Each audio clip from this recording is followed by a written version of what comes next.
a baby gangster. You name it, I done it. You heard the hook, and I'm the definition of it. I came a long way. All the years I was in New Orleans, I ran with this dude 24/7. This dude ran through every neighborhood, every street in New Orleans with no security, all year round. I was with him. Now, I know a lot of celebrities, and they don't hang like that. Sometimes I would say to myself, man, this motherfucker's tripping. It's 4 in the morning. We right here on VL and Magnolia. He ran through New Orleans like he was a normal dude. I seen it myself. Because sometimes I would say, man, damn, I wouldn't be doing that if I was him. With your status, you feel me? But he did it like it was nothing. Man, Telly was laid back in the game. He was just laid back. You know what I'm saying? He was out the way. You know what I mean? And it's just when blood hit the ground. Free my nigga Telly Hankton, you hear me? You know what I'm saying? For him saying free, whoever. Yeah. They ran this time. That's why. Yeah. They made it seem like he hung with that clique. He didn't. Everybody know he. I think they know too. Yeah. The feds know he didn't hang with them. Now, I've been on tour with a bunch of big name people, and the tour bus pull up in a certain city. They'll send an assistant off the tour bus or one of the homeboys to go in the gas station, get the food, or get the cigarettes or whatever. This dude get out the bus himself, and people be tripping like, damn, that's BG standing beside us in line. It's this 3 in the morning at the hood gas station. That's BG in line. Yeah, that's him, yeah. You can't take the hood out of real nigga, bro. Right, and that make them accept him. That make them, they add to the street cred a little bit. That's what make a motherfucker say, nah, we ain't finna rob him. We finna dap him up and ask for a picture. And real dudes in the street take a liking to shit like that.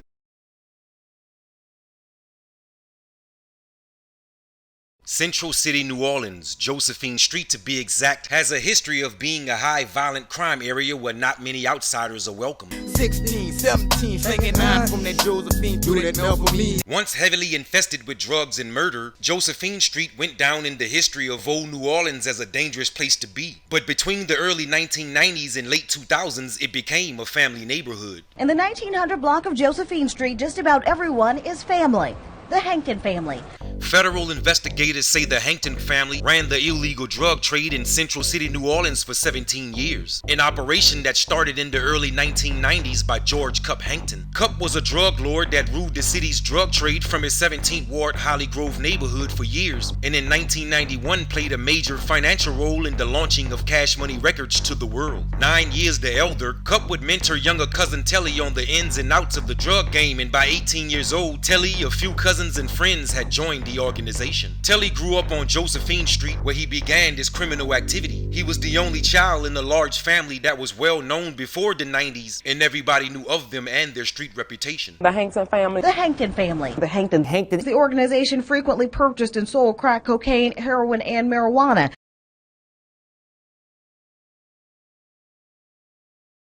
After joining the family's business somewhere in '94, Telly began to rise in the ranks and was slowly becoming the face of the organization. Telly Hankton. Telly Hankton. Telly Hankton. Telly Hankton is the leader of the group. After 10 years of flying under the radar while making millions of dollars, a civil war broke out between the family and now former henchmen Brian Pluck Broussard, Jesse Tutu Reed, and Darnell Durney Stewart. Sources say the trio robbed the stash house that belonged to the Hanktons, and in doing so bit the hand that fed them, which kicked off a vicious war that created losses on both sides. A war that took Telly from the biggest kingpin to the city's most wanted criminal. The beef started in the early 2000s and lasted for years as it played out like a real Hollywood movie with Telly as the star and several of his henchmen as important supporting characters. Mooney Porter, Andre Reese Hankton, Kevin Jackson, Edwin Allen, Christopher Dorsey, and several others have all became famous for their roles in this action drama.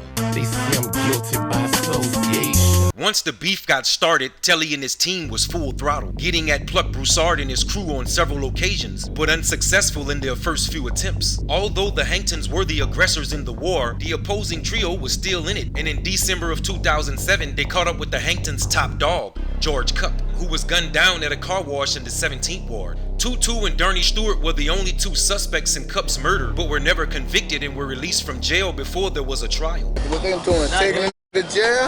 That's it. Fuck, go to jail every 2 feet. Lock that got buying money. Where the law needed proof, Telly didn't, and for the love of his mentor, he went all out. Man, gang, nothing, you heard me? Yeah. I'm out to survive myself, man, my little dog. 4 years after the war started, and on May 13, 2008, while driving down Claiborne Avenue, one of the city's busiest strips, with Telly as the passenger and cousin Andre Reese Hankton as the driver, they spotted Darnell Stewart and immediately began to chase him. In a high-speed chase, Darnell led them down Claiborne Avenue for blocks before crashing his vehicle into a dumpster where he got out on foot and tried to run, but it was too late. Reese hit the gas and the car hit Darney, sending him several feet into the air where his fall was captured by the concrete. Telly got out of the car, walked over to Darney with his weapon pointed and spazzed out. He shot him 4 times in the face and 5 times in the body. Once arrested, Telly paid bail of $1 million and was back on the streets where he could tend to business. And high up on the list of things to do was to get at 22 Reed, and in June 2009 he succeeded. Win the mouth, you heard me? Home of the apes, you heard me? Anything bound to go down, you heard me?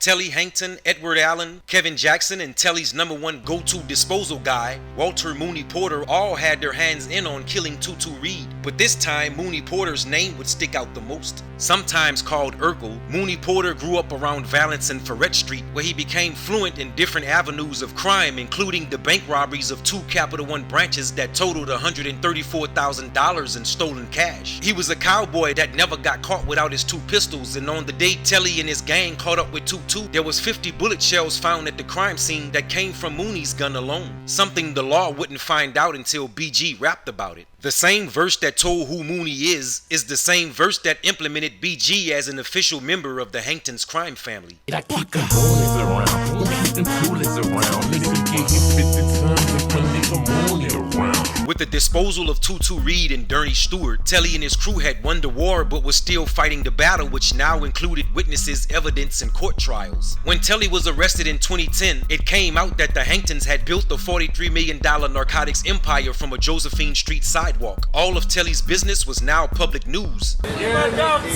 When the trial got started for the Darnell Stewart murder, Telly was still in control, but this time from behind bars. The witness who saw Telly shoot Darnell was prompt and ready to testify, but was met with the notorious Mooney Porter, who shot the witness 17 times. Miraculously, he survived and still testified against Telly, a brave act that ended with Mooney Porter killing the witness' brother as a retaliation for testifying. We have issued an arrest this evening for Walter Porter.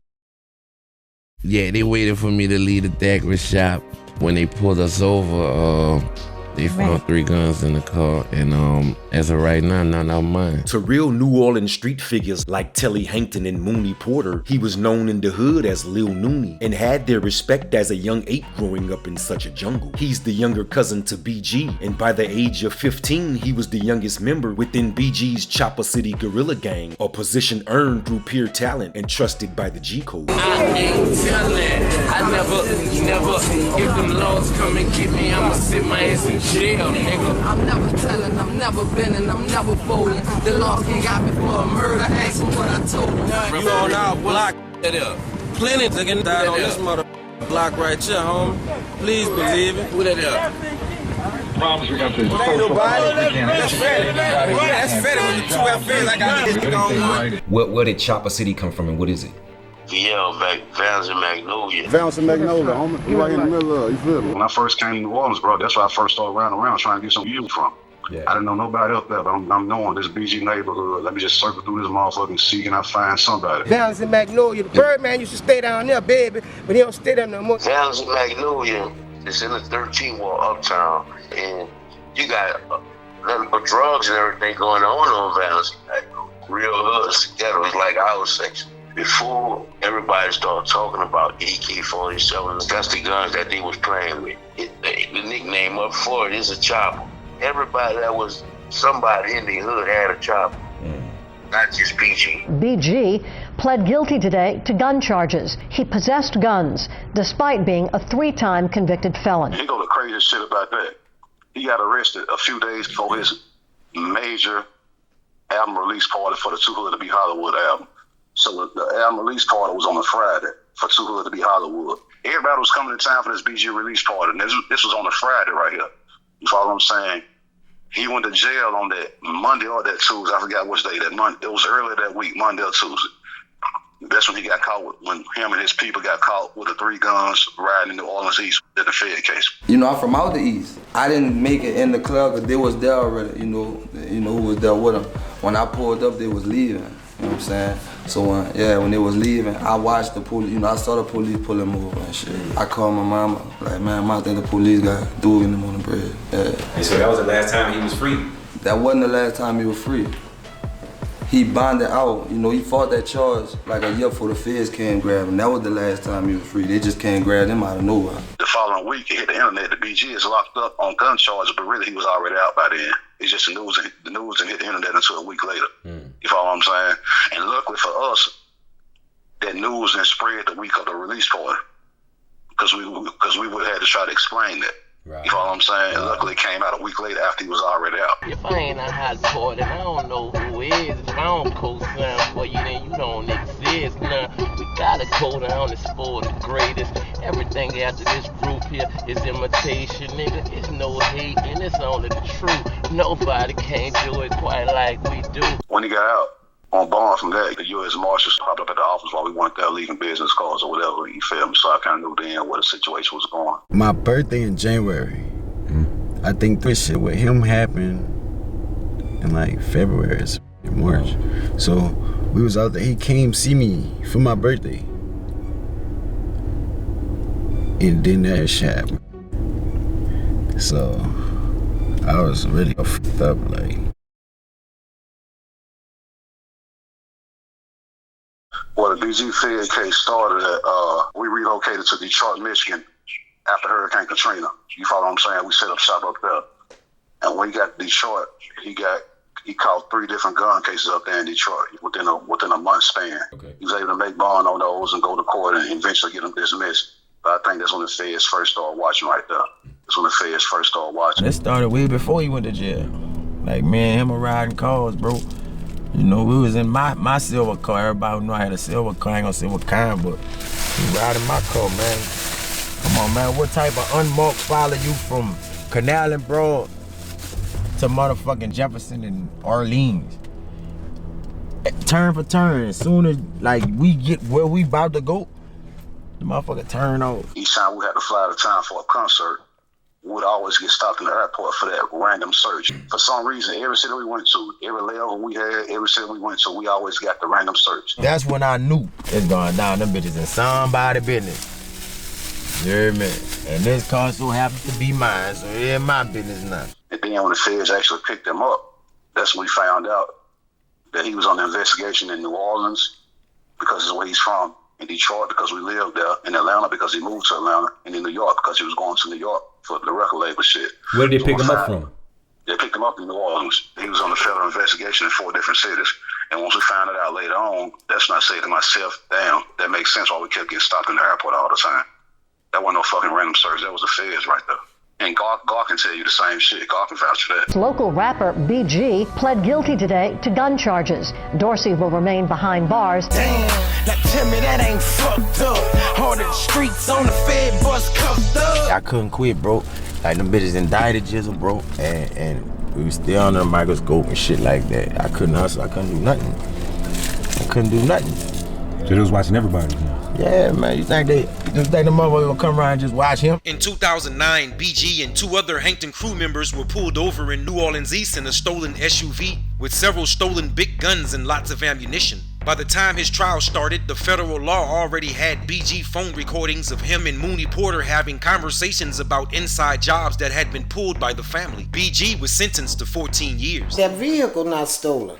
It wasn't stolen. Yeah, he rented that for Walter Porter. They know he rented it for Walter Porter. He wasn't even driving, but it was in his name, but rented for Walter Porter. But this had nothing to do with no murders or nothing. No, nothing to do with it. They they said that it was stolen off the Alamo parking lot. When the sentencing came out, bro, what was going through your head? I feel like they overdid it. I feel like that shit was unnecessary. They gave him a 14-year sentence, and that shit, I feel like that was unjust. You follow what I'm saying? But they did him like that because he wouldn't snitch. So that comes with that. They tried to get him to tell on some people in New Orleans, and he wasn't going for that shit. So they hit him over the head for that. On that tip, BG held it solid. He paid for it, but he kept it solid. Dude went down, man, let everything go. Let the apartment go, the house, everything, the car, let it all go. Me and my family went to the floor. My homie went to jail. All y'all turned y'all back. Nobody fucked with a nigga. Nigga, I'm from motherfucking BET to sleeping on the floor. I ain't got a key to turn in my dope. So we didn't know what we was gonna do. We didn't know where life was taking us at that point. So, I mean, it changed my life for sure, because I ain't got my father in my life. Like, I feel like every teenager that's a male need a father figure. Yes. For sure, for sure. Going through those teenage years, because it's a lot of shit that your mama can't teach you. Some people was like, he needed that. Like, some people was like, I wouldn't say that long, but nobody needs jail. And I think the loyalty that he thought he had out here with his friends, with that no ratting thing, and like that, and he was the only one not ratting, and the only solid 10 toes standing one out of all the ones from uptown. Right. That's sad. And I think they punished him for that. They gave him a lot of extra time. I'm on my hustler shit, my head busted shit. Free my nigga Telly Hankton, you hear me? You know what I'm saying? For him saying free, whoever. Yeah. They ran his time. That's why. Yeah. They made it seem like he hung with that clique. He didn't. Everybody know I think they know too. Yeah. The feds know he didn't hang with them. Yeah, they made him kind of run wild too. Put him in that little circle tree. Yeah, that was crazy. 13 people have been named in this federal indictment with charges ranging from conspiracy and money laundering to drug dealing and murder. By 2011, 13 members of the Hankton organization was arrested in a conspiracy that involved many vicious acts and high-volume cocaine dealing for over 2 decades. 9 out of the 13 people were convicted, including Telly, Mooney, Kevin, and Reese, who out of the 9 received life sentences. Telly himself swallowed 9 convictions of his own, consisting of 3 murder convictions, 8 racketeering, and a slew of conspiracy charges. He was found guilty in the killings of Dernie Stewart, Darby Besson, and Tutu Reed, as well as the 2006 Central City Massacre, where Telly was blamed for killing 5 teenagers as a retaliation on the Pluck Broussard crew.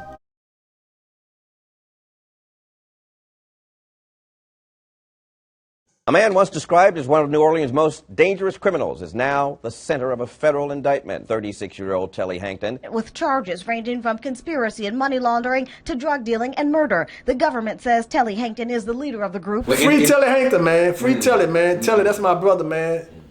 You know, Telly helped me, man. Telly helped me a lot, y'all. Believe that. While I was in the prison system. They mentioned that it's up how they paint the picture that Telly is a monster when he really not. He actually clicked out with some shit happening. Facts. He was a real fact, man. Telly was laid back. You hear me? Man? Telly was laid back in the game. He was just laid back. You know what I'm saying? He was out the way. You know what I mean? And it's just when blood hit the ground. You know, when blood hit the ground, it strikes something in you. You know what I'm saying? You know, like it's just a different light coming on inside you. You know what I'm saying? And that's kind of like what it was. Telly got a bad rap for his, reputation. Telly is the most humblest, nicest guy you ever meet. He'll give you the shirt off his body, man. You know, he a good dude, man. And it's sad they painted that picture of him. They painted him a picture as a monster, man. He's not even close to a monster. He's humble, man. He's humble as a lamb. Good dude. All he was doing was trying to protect his family, man. So the person they explained at the news telling, he's not that person. The vicious, even that picture they have of him looking like a monster and shit. Nah, man, like conditions and circumstances turn you into a certain way, man. It's not like, no, I don't see dude waking up, you know what I'm saying, every day, you know what I'm saying, trying to go slide. That ain't the character of a boss. In the 1900 block of Josephine Street, just about everyone is family. The Hankton family. Now look, the whole community gone since that brother left. That man kept the community up, man. He showed love to everybody. Not a community broke, ain't nothing going on. That's major, bro. He the same guy in Angola? Oh, yeah, man. Man, listen. Telly used to send me money to go buy guys tennis shoes and all that there. He was on one side of the prison, I was on the other side. You know, he'll see a dude, man, you know such and such? I'd be like, yeah, I know such and such. He said, look, well, I'm about to send you some money, man. Go order him a pair of tennis, because I want to make sure that he get these tennis shoes. I don't want him to spend that money on nothing else. I saw him, he ain't had on no tennis. He said, you need some tennis? Go get it for him. And he used to send me the money so I can go buy the guys tennis shoes, man. Anything happens, somebody might lie on Telly, and that's what it is. That's just like Telly got shipped. Telly ain't had nothing to do with that, what was going on. Telly don't know the people, nothing. The guy got busted with drugs and all out. That was for Telly. And automatically, the people took that for what it was worth and ship Telly. Telly don't do all that. Telly don't even know that guy. Right. Telly don't even talk to all these people. You know, yeah, and they shipped him, they got rid of him for nothing because of what somebody else said, because of his past reputation, you know. You say ship him to a different part of the prison or a different prison? A different prison. Oh, damn, ship him, damn. They shipped him to a different prison. And I had just talked to Telly. I said, Telly, man, because I've been there go 30 years. I'm like, Telly, that ain't a good look. He said, I know, D, bro. He said, man, I don't even know this guy. I said, I know you don't know him. I said, but they know your past, and they gonna believe what he say, and they gonna get rid of you. You know, he didn't really think I was, was really telling him the truth, but you know now. Yeah, I make a network, them Glock 9s and ARs, that's my best work. Turning in the house into wet works. You got nerve selling that wet work. I wet you over your work. I got niggas love to wet you and love putting in work. Respect me, boy. I'm like the mob, but get twisted like a knob. See, I take a big patch up out your hair like a guy. I say fuck a job. I'd rather sell dope and ride, paint dripping like slide. We bubbling over the city like the blob. So as for me, I'm as far as an astronaut, not straight from Nassau of one fat gulp. I'm ripping these rappers with the monarch off from that raw. Man, look, you don't want me to keep getting up in your ass, boy.